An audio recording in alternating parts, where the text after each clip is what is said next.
Bismillahirrahmanirrahim. Assalamualaikum warahmatullahi wabarakatuh. Waalaikumsalam warahmatullahi wabarakatuh. Alhamdulillahi rabbil alamin. Ashhadu an la ilaha illallah wa ashhadu anna Muhammadan abduhu wa rasuluh. Allahumma sholli ala Muhammad wa ala ali Muhammad. Saya akan menyampaikan catatan 20 tahun gerakan PKI sejak tahun 1996 sampai 2016. Ini kalau waktunya 5 menit pasti kurang. Ya, saya mohon teman-teman wartawan yang akan merekam agar utuh, karena saya akan menyebut nama, saya akan menyebut tempat, saya akan menyebut tanggal, saya akan menyebut alamat, saya akan menyebut siapa. Karena PKI, saya sudah bincang dengan abang saya, Bapak Kiflan Zain, Alfian, tugas kamu menjelaskan seluruh yang sedang terjadi. Tugas Bang Kiflan nanti bagaimana menghadapi kejadiannya. Untuk menghadapi kebangkitan PKI, kita akan wakafkan darah dan air mata kita untuk Allah dan tegaknya syariat Allah. Allahu Akbar. Jadi hari ini kita berbicara tentang kebangkitan yang sesungguhnya ketika aroma amis darah sudah mulai terasa di mana-mana. Mereka sudah menguasai istana. Hampir sebulan ini tak ada lagi konsultan tentara dalam istana. Rapat-rapat di istana negara hari ini dipimpin oleh orang yang namanya Teten Mas Duki, Urip Supriyanto, mantan KPU Solo, dan Budiman Sujatmiko. Jam 9 malam ke atas mereka berkumpul untuk terus merancang gerakan-gerakan PKI ke depan. Jadi artinya acara seperti ini sudah terlambat. Maka pesan buat saudara semua pada hari ini, ikuti sebatas waktu yang ada. Tentu saya banyak kekurangan. Kita awali dengan 1996. Tanggal 16 April 1996, polisi menangkap seorang perempuan yang bernama Dita Indahsari. Catat, Dita Indahsari. Siapa dia? Dia adalah staf ahli Menteri Tenaga Kerja dan Transmigrasi. Kabinet yang kapan? Kabinet yang sekarang. Namanya Dita Indahsari, gerwani muda, ada di kantor Kementerian Tenaga Kerja dan Transmigrasi. 10 tahun yang lalu dia juga orangnya menjadi staf ahli di Kementerian Tenaga Kerja dari menterinya yang bernama Muhaimin Iskandar. Saya sudah menyebut nama, rekam baik-baik. Semakin jelas siapa ada di mana, siapa akan berbuat apa, dan resiko apa yang akan terjadi bagi kita yang tidak teliti melihat. Jadi pada hari ini, mohon sebentar mengganggu.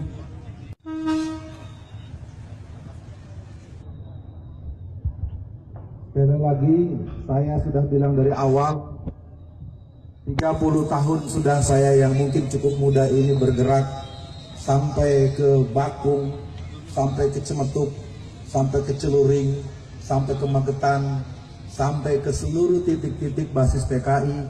Saya punya kesimpulan, PKI telah bangkit kembali. Banyak sekarang rumah-rumah yang sudah kembali memasangkan baliho-baliho Palu Arit di rumah mereka masing-masing. Di saudara-saudara yang ada di Solo, dan Solo ini menyebut nama seorang yang bernama Harun. Dia tokoh PKI yang sudah tua dan tempat transit dari kader-kader PKI dari Jakarta. Jadi saya akan teruskan tanggal demi tanggal. 16 April 1996, Dita Indahsari menuliskan dalam buku hariannya, "Well, partai kita yang telah dikubur, dihina, dibakar, diusir, dibunuh, hari ini kita hidupkan kembali." 16 April 1996 dia mengatakan 31 tahun partai kita terkubur, hari ini kita hidupkan kembali. 96 kurang 31 berapa? 96 kurang 31 berapa? 65. Jadi mereka sendiri yang sudah mengumandangkan partai itu bangkit. Mereka sambung dengan berbagai acara-acara sejak tahun 1998. Mereka bunuhi ustadz-ustadz dan tokoh-tokoh agama dengan tuduhan dukun santet sejak bulan Maret, April, Mei, dari Banyuwangi sampai ke Banten. Mereka beli stempel dukun santet dan kolor hijau sebagai penghinaan warna hijau untuk umat Islam. 144 guru ngaji dan ustadz dibunuh, lehernya hampir putus dan perutnya terburai, ususnya membuncah keluar. 1999 dibunuh sekitar 200 orang ustadz ulama dan guru mengaji di Tatar Sunda Ciamis, 200 orang selama tahun 1999. Selama Oktober 2000 mereka telah membunuh sekitar 89 ustadz ulama dan guru mengaji dengan posisi leher yang hampir putus dan usus mereka terburai dari perutnya. Karena mereka disebut dukun santet, maka orang tak peduli, padahal mereka adalah orang yang dicatat dalam catatan kader-kader PKI tahun 60. Karena yang mati rata-rata umurnya 70-80 tahun. Kalau orang umur 70-80 disembelih, dibunuh, maka kalau kita kurang dengan angka 30 tahun berarti mereka dulu usianya 30 dan 40 tahun. Dan kebanyakan mereka anak pemuda Ansor. Kalau hari ini Angkatan Muda NU, kalau hari ini Ansor atau siapapun PMI kah namanya tidak ikut bergabung pada hari ini, tunggulah waktunya, sesungguhnya Anda akan dihabisi oleh PKI. Jadi saya tidak bisa lagi menutupi, kalau aksi-aksi kita hanya seperti ini, mereka semakin melihat siapa yang akan ditandai rumahnya dengan tanda merah, siapa yang akan dibunuh, siapa yang akan diracun. Kita masuk tahun 2000. Tahun 2000 terjadi Kongres PKI yang ke-8. Di tangan saya ini adalah ADART Kongres PKI yang ke-10. Kongres PKI yang ke-8 dilangsungkan di Sukabumi Selatan. Kongres PKI yang ke-10 terjadi di Magelang, Jawa Tengah. Yang ke-9 di mana? Yang ke-9 di Cianjur Selatan tahun 2005. Tahun 2002 terbit buku yang berjudul Aku Bangga Jadi Anak PKI yang ditulis oleh Ripka Ciptaning yang ayahnya adalah salah satu pengusaha toko material di kota Solo ini pada tahun 1950. Ripka Ciptaning namanya, tinggalnya di Jalan Haji Mencong, Tangerang, berasal dari PDI Perjuangan, anggota DPR RI sudah 3 periode, berangkat dari Sukabumi Selatan, tempat penyelenggaraan Kongres PKI yang ke-8 tahun 2000. 2003 Mahkamah Konstitusi merubah Undang-Undang Pemilu nomor 12 pasal 60G, yang mana sejak itulah kader-kader PKI, simpatisan PKI, pengurus PKI, dan orang-orang yang terlibat dengan PKI diperbolehkan jadi anggota DPR RI, DPD, gubernur, wali kota, dan pejabat-pejabat instansional. Jadi sekarang kalau kita mau buka satu-satu, silakan jawab sendiri. Siapa gubernur Jawa Timur? Silakan periksa ayahnya. Siapa Oki Asokawati, anggota DPR RI dari P3? Ayahnya Brigadir Jenderal Anwas, PKI golongan A. Saya Alfian Tanjung, kader P3.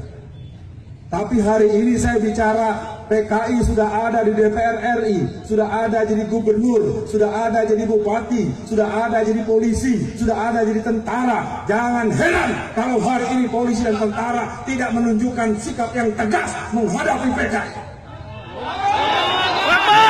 Karena yang sangat gelisah adalah para veteran. Yang sangat gelisah adalah tentara-tentara yang mengerti betapa kejam dan jahatnya PKI.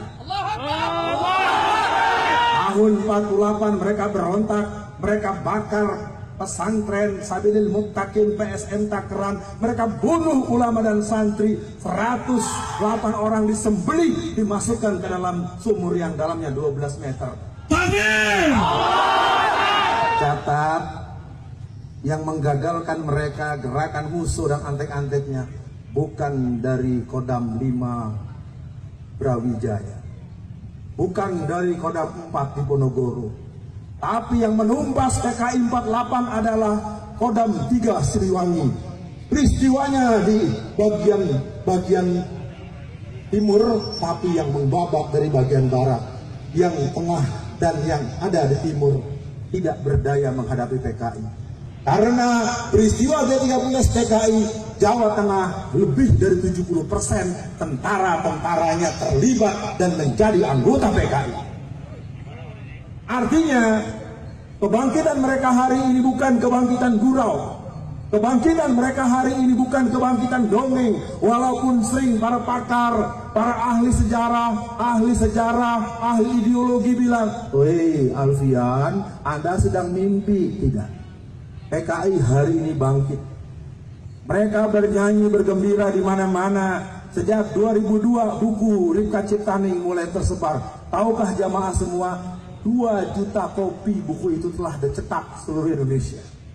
Judulnya Aku Bangga Jadi Anak PKI. Buku yang berikut terbit tahun 2005. Tahun 2004 Rifka Ciptaning menulis dalam koran harian Sore, Suara Pembaharuan. Dia mengatakan hanya dengan Nasakom sajalah Indonesia bisa keluar dari persoalan bangsa ini. Terbit tanggal 18 bulan Maret tahun 2004 yang mengatakan bahwa Nasakom adalah solusi Indonesia. 2004 Nasakom.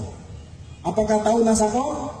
Belum tahu. Nasakom itu nasionalis, agama, komunis. Apa nasionalisnya? PNI. Apa agamanya? NU. Apa komunisnya? PKI. Itu 3 sekawan tahun 63 bersatu untuk lebih kuat membela apa yang mereka mau. Awal reformasi ada Nasakom juga. Apa nasnya? PDI Perjuangan. Apa A-nya? PKB. Apa PKI-nya? PRD. PRD adalah casing daripada partai PKI yang berlambangan roda gerigi, yang ADART-nya persis dengan hasil Kongres PKI tahun 1954. Jadi PKI ada 3 titik. PKI asli, PRD dengan casing suka bukan PKI tapi isi PKI, dan PKI balas dendam. Di sini ada Ibrahim Aidit, ada Ilham Aidit, ada Karmel Budiarjo, dan ada Sinta yang menginginkan tempat lubang buaya itu dihancurkan. Bisa diteruskan? Ini karena udah mulai nyebut nama nih, ya. Karena kalau tak lagi disebut nama siapa di mana adanya, kita seolah-olah bermimpi di siang bolong, mengawang-awang melamun bagaikan katak ingin jadi kerbau. Hari ini kukatakan PKI bangkit, terserah mau diapakan, yang penting kita masih punya konstitusi. Persoalannya hari ini aparat-aparat kita cenderung pura-pura tidak mendengar. Aneh bin ajaib ketika ada orang menggunakan kaos berlambangkan tulisan stempel Rasulullah, kalimat syahadat, tidak jelas dasar konstitusinya, ditangkap dan ditembak di tempat dengan alasan teroris. Sementara orang yang berlambang Palu Arit, undang-undang masih berlaku. Undang-undang nomor 27 pasal 107 ayat A sampai E yang mengatakan barang siapa orang yang mensosialisasikan komunisme, leninisme, marxisme, maka dia bisa diancam kurungan penjara 20 tahun. Hal yang ada konstitusinya, malah kata presiden, pihak tentara, pihak polisi jangan kebablasan. Jadi mari biarkan Palu Arit dipakai di mana-mana, karena tidak dilarang, nggak boleh diganggu. Kalau ada seorang pejabat yang menyuruh sesuatu yang bertentangan dengan undang-undang, berarti yang bersangkutan telah mengajarkan kepada kita bertentangan dengan undang-undang, maka secara konstitusi yang bersangkutan harus diselesaikan secara konstitusional. Tentu para semua yang hadir, kita baru sampai di tahun 2005. 2005 terbit buku lagi yang berjudul Anak PKI Jadi Anggota Parlemen. Di tahun yang sama 500 orang tua usia 70-80 tahun mereka datang ke Pengadilan Negeri Jakarta Pusat di Hayamuruk, arah ke kota, Harmoni kota. Jadi yang suka ke Jakarta mungkin paham. 500 orang dari Pasuruan, dari Magetan, dari Kediri mendatangi Pengadilan Negeri Jakarta Pusat. Mereka adalah tokoh-tokoh PKI, kader-kader PKI yang menuntut hak kompensasi karena mereka ingin mendapatkan ganti rugi 950 juta rupiah sampai 2,5 miliar per orang dengan klaim anggota inti 3 juta orang dan simpatisan total 15 sampai 20 juta orang. Bayangkan penjahat yang pernah mengkudeta negara, penjahat yang pernah membunuh ulama, menyiksa, meracun 62 orang pemuda Ansor, menyembelih ulama-ulama di berbagai tempat, datang-datang minta hadiah, datang-datang minta kita minta maaf pada mereka, datang-datang mereka minta dibebaskan dan ganti rugi. Ini artinya mereka sudah bangkit, saudara-saudara sekalian. 2007 deklarasi Papernas yang dipimpin oleh Dita Indahsari. Alhamdulillah PBR dan FPI Pusat bersatu padu untuk menghentikan mereka. Dengan izin Allah Papernas mati di tengah jalan, tidak pernah muncul lagi. 2008 terbit buku yang berjudul 50 tahun anak PKI. Itulah tulisan dari Ripka Ciptaning, sang gerwani muda yang membentuk pasukan gerwani Srikandi Indonesia. Dia mulai membuat kader-kader sejak Neglasari Tangerang, terus ke Cirebon, terus bergerak ke basis-basis Jawa Tengah dan Jawa Timur. Artinya mereka terus mempersiapkan.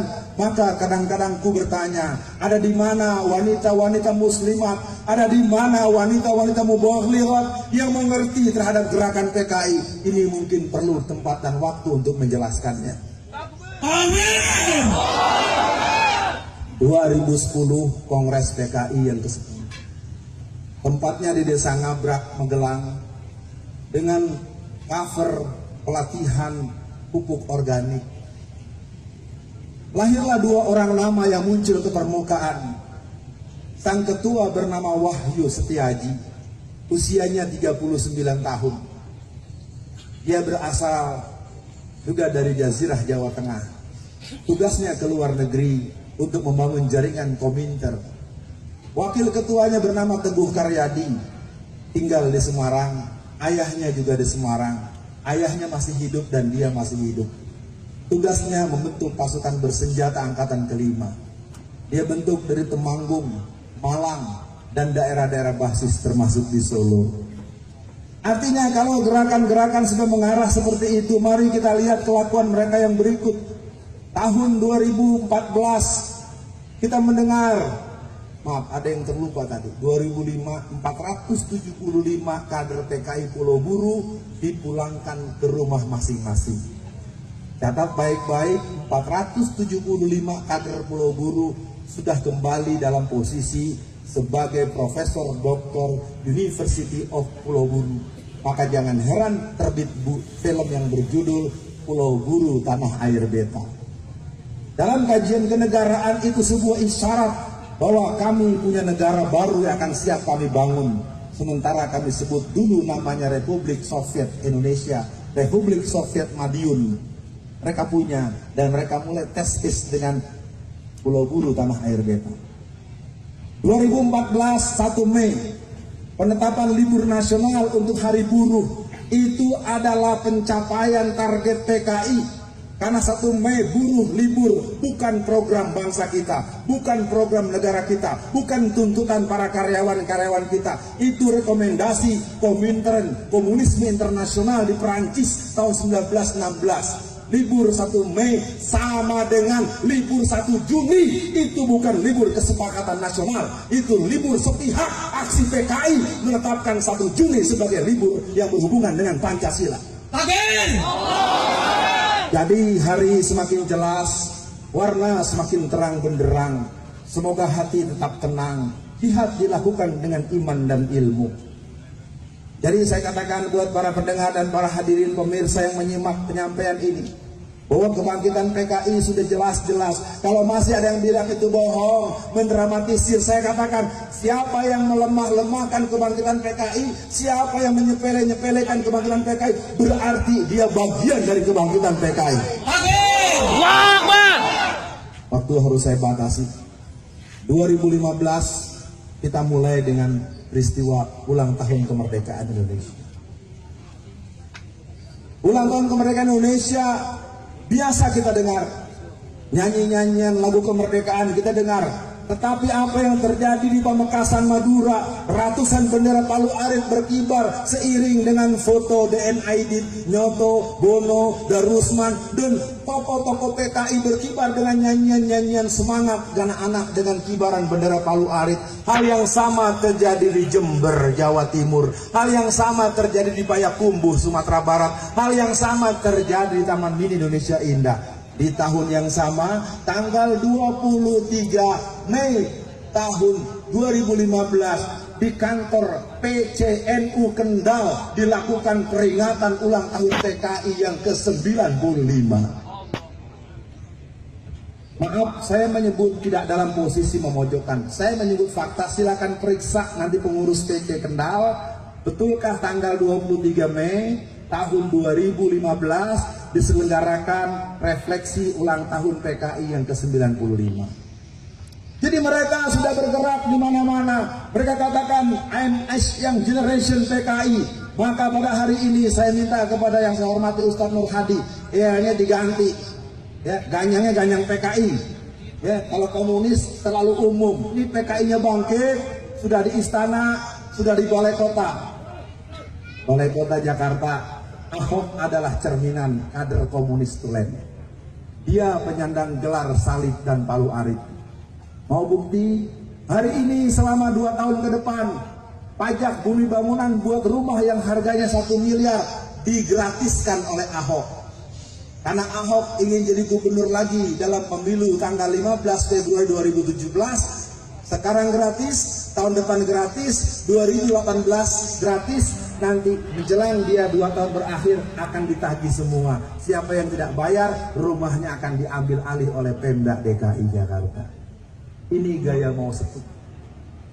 Tapi apa mau dikata, masyarakat kita sumbu pendek, cara berpikirnya tidak mampu diajak-ajak menengah sedikit.